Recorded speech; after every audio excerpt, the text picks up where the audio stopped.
परमात्मा की है। बोले कौन है वो परमात्मा? तो ब्रह्मा जी बताते हैं, सुनो। एक बार ब्रह्म तेज से एक पुरुष प्रकट हुआ, और ब्रह्म तेज से वह पुरुष जब प्रकट हुआ तो जल में अपने आप को स्थिर देखा और इधर उधर देखा, कोई नहीं था। तो उसने मन में विचार किया, एक हम बहुश्यामी, मैं एक हूं बहुत हो जाऊं। उसी समय उसकी इच्छा करने मात्र से ही उसके नाभि से एक कमल निकला, उस नाभि कमल के ऊपर मैं प्रकट हुआ। और तब मैं अपने आप को असहाय समझ करके, अकेला समझ करके चारों तरफ देखने लगा। जब चारों तरफ चारों दिशाओं में देखा तो मेरे 4 मुख हो गए। मैंने सोचा मेरे जन्म लेने का मूल क्या है, मैं कहां से पैदा हुआ हूं, कहां से प्रकट हुआ हूं। ढूंढने के लिए मैं नीचे उसी कमल के नीचे गया और जाकर के उस तंतु को के नाल को पकड़ के नीचे उतरने लगा। कई वर्षों तक नीचे गया, कई वर्षों तक नीचे गया, कई 100 वर्षों तक नीचे गया, पर मुझे कुछ भी अंत नहीं लगा। फिर मैं ऊपर आ गया और आकर के देखा क्या करूं। तभी जल की 2 बूंदे गिरी और आवाज आई, त और प, तप। मैं समझ गया अभी मुझे तप करना चाहिए। मैं तप किया, हजारों वर्ष तप करने के बाद वही परमात्मा मेरे सामने सच्चिदानंद रूप में, चतुर्भुज रूप में खड़ा हो गया। शंख चक्रम शकरीत कुंडलम तपी तपस्तम सरुषेरुहक्षणम सहार वक्षस्तवकौस्तुभस्यम नमामि विष्णु शीर्षा चतुर्भुजम। मैंने प्रणाम किया, प्रभु मैं कौन हूं, कहां से आया हूं? तब उस परमात्मा ने कहा कि तुम मेरी ही नाभि से प्रकट हुए हो, तुम्हारा नाम ब्रह्मा है। प्रभु क्या आदेश है, किस लिए मुझे प्रकट किया आपने? तो सृष्टि का विस्तार करो। तो मैं सृष्टि का विस्तार कैसे कर सकता हूं? मैं अगर सृष्टि का विस्तार करने गया तो सृष्टि में ही फंस जाऊंगा, उस संसार में फंस जाऊंगा, फिर आपका तप ध्यान मुझसे छूट जाएगा। और मुझे तो जो आपके तप में और ध्यान में आनंद आ रहा है, तो सृष्टि में कहां से आएगा? और हाँ, सही बात एक और है कि मुझे तो कोई विज्ञान भी नहीं आता सृष्टि विस्तार का। सृष्टि विस्तार करूं कैसे? अरे मुझे कुछ करना है तो करने के लिए ज्ञान भी तो होना चाहिए, मेरे पास तो कोई ज्ञान ही नहीं है। भगवान बोले मैं तुझे वो ज्ञान प्रदान करता हूं, ध्यान से सुन। और भगवान ने जो ब्रह्मा जी को ज्ञान दिया, इसी का नाम है चतुश्लोकी भागवत। 4 श्लोक भागवत जी के यही बीज मंत्र हैं। इसी 4 श्लोक से ये 18,000 श्लोक बन के तैयार हुए हैं। जो कल मैंने कहा था, नारद जी आकर के व्यास जी को 4 श्लोक दिए, वही ये 4 श्लोक ही भगवान आज ब्रह्मा को दे रहे हैं। ब्रह्मा ने हाथ जोड़ करके उस चतुश्लोकी भागवत का स्मरण किया। आइए हम 4 श्लोकों का गान करें। जो इन 4 श्लोकों को गा लिया, समझो 18,000 श्लोक का पुण्य फल उसे प्राप्त हो जाएगा। आप भी भावपूर्वक इस श्लोकों का मेरे साथ पीछे पीछे से गायन करेंगे।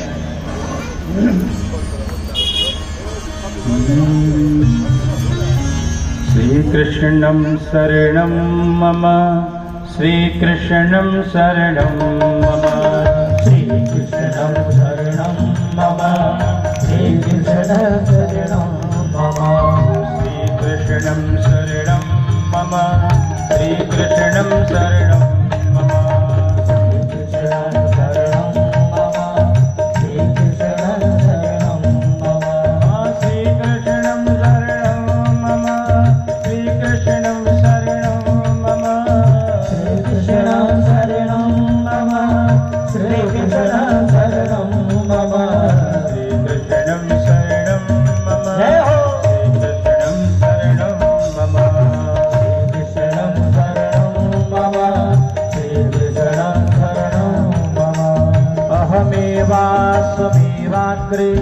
नान्यद यद सत सत परम पश्चादहं यदेतं च यो वसिष्यति सोऽस्म्यहम्।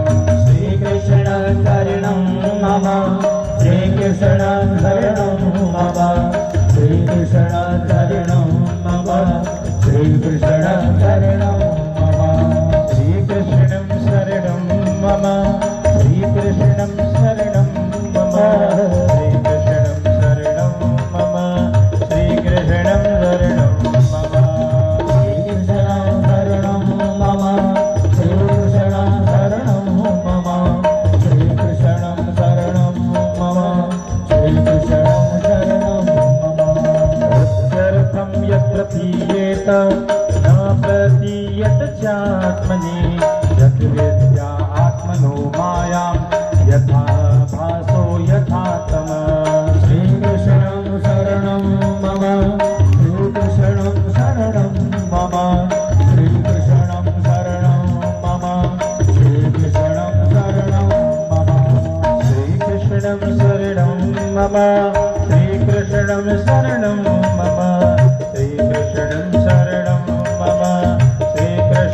शरणं मम श्रीकृष्णं शरणं मम श्रीकृष्णं शरणं मम श्रीकृष्णं शरणं मम श्रीकृष्णं शरणं मम यथा महान्ति भूतानि भूतेषु चात्मशेषनो दृष्टानि प्रविष्टानि तथा तेषु न ते स्वहम्। श्रीकृष्णं शरणं मम श्रीकृष्णं शरणं मम श्रीकृष्णं शरणं मम श्रीकृष्णं शरणं मम एतावदेव जिज्ञासं तत्त्वजिज्ञासनत्मना अन्वयं प्रतिरेकाभ्यां यत्ता सर्वत्र सर्वदा। श्रीकृष्णं शरणं मम श्रीकृष्णं शरणं मम श्रीकृष्णं शरणं मम श्रीकृष्णं शरणं मम श्रीकृष्णं शरणं मम श्रीकृष्णं शरणं मम श्रीकृष्णं शरणं मम श्रीकृष्णं शरणं मम श्रीकृष्णं शरणं मम श्रीकृष्णं शरणं मम श्रीकृष्णं शरणं मम श्रीकृष्णं शरणं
सच्चिदानंद भगवान की जय हो। श्री कृष्णचंद्र भगवान की जय हो।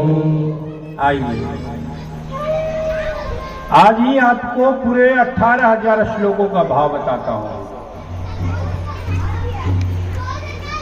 7 दिन कथा होने वाली है, लेकिन ये 4 श्लोक आप ध्यान से सुन लो, और फिर मैं जहां भी रहूंगा, जहां भी कथा करता रहूंगा, कथा में जहां जहां घूमते रहूंगा, आप इस 4 को पकड़ के रखना। देखना इसी 4 पे टिका रहूंगा, जो कहूंगा इस 4 के इधर उधर ही रहेगा। बस इस 4 को ध्यान से सुनो। दुनिया की सबसे बड़ी फिलॉसफी कोई है तो ये 4 श्लोक है। इसको ध्यान से आप सुन लो। जिसने इस 4 को सुन लिया, समझ लिया, समझो पूरी कथा समझ लिया। पहला श्लोक, भगवान उवाच अहमेवासमेवाग्रे नान्यद यत् सत् सद् परम् पश्चादहं यदेतञ्च यो वसिष्येत सोऽस्म्यहम्। हे ब्रह्मा, काल सबको मिटा देता है,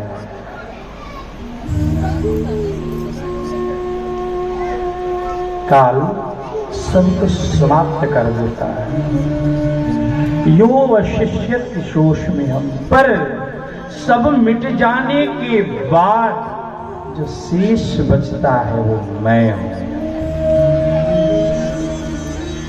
महाप्रलय के बाद जो कुछ बचता है उसे मुझे समझो, वो मेरा ही रूप है।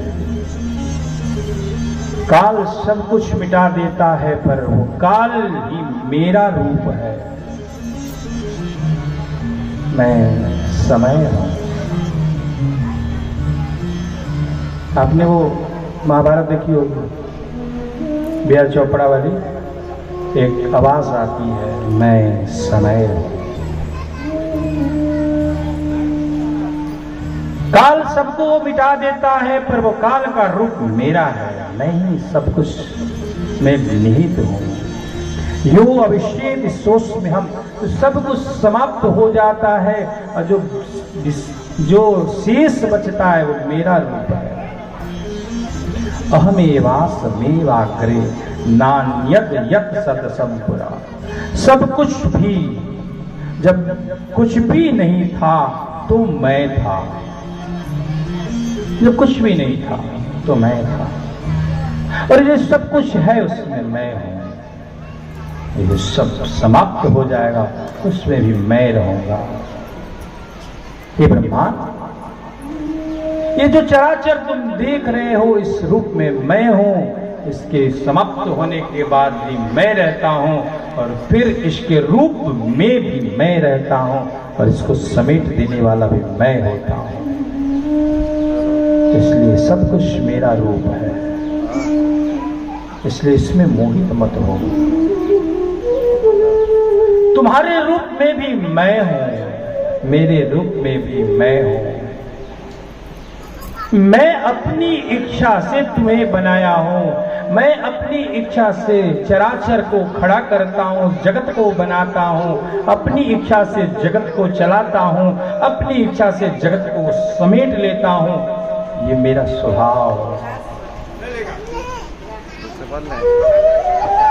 ब्रह्मा हाथ जोड़ कर बोल रहे हैं, अच्छा प्रभु, मेरी जिज्ञासा है, जब सब कुछ आप करते हो तो फिर आप मुझे क्यों बनाए?